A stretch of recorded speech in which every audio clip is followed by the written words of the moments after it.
Welcome to this episode of Say It with Scott, where we look at how the words we use influence our readers. I'm Scott Sery. I'm a copywriter, and I love how we can take a word here and there in a sentence, twist it around a little bit, and dramatically change the entire message that we're sending.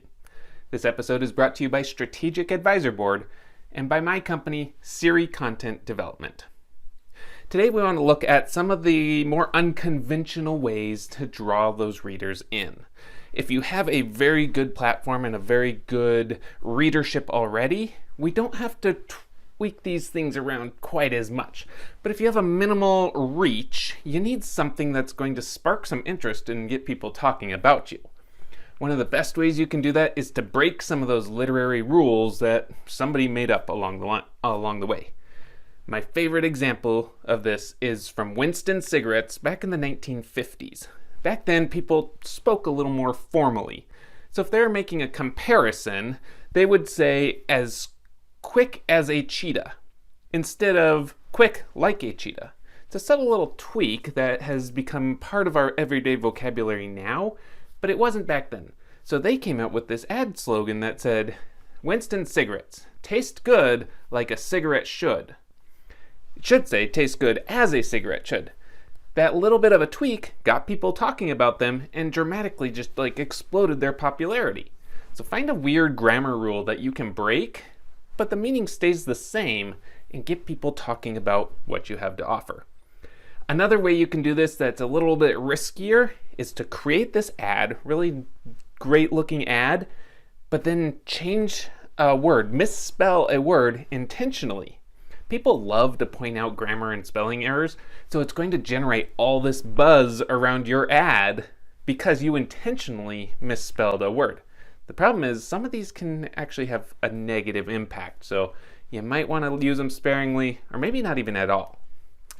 Another way to do this is take your ad that's say, just a few lines and try and make it really, really short. Like if you usually use 4 sentences, try to go for 1. Make people start to wonder, what is this all about? Alternatively, you can take that little bitty ad and turn it into this super giant, huge landing page. You see this all the time when people are trying to get you to sign up for their course and you're just scrolling forever.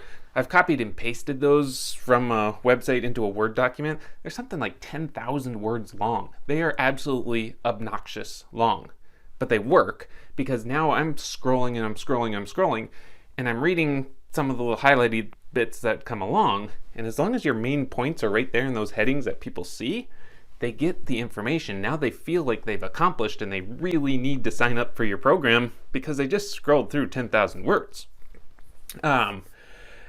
Another one you can use is have really good copy, but use just an off-the-wall crazy image that goes with it. Something that kind of relates to what you are talking about, but also is just weird and eye-catching. And finally, do something that kind of contradicts yourself. So in your ad copy, whatever you're talking about, say one thing, but then say another thing that are a little bit at odds with each other. Just like that spelling error, people are going to love to point that out. They'll get people talking about your ad, and now you can follow up in the comments or in phone calls that people are calling in, or however people contact you, you can start to engage them and keep those conversations going. Now, these don't work with every business. They only work with some businesses, and they might not ever work with other businesses, no matter how well you implement them. So use your discretion, see if you can break some rules, come up with something weird, unconventional, or off the wall, and get people talking about your business and ultimately subscribing to your business. Thanks for tuning in to this episode of Say It with Scott. I hope you found some inspiration and education you can apply to your own business. As usual, if it doesn't make sense, you don't want to mess with it, or you just kind of want to try it out, but you don't know where to start, hit the links in the description below. Reach out. I'd be glad to help.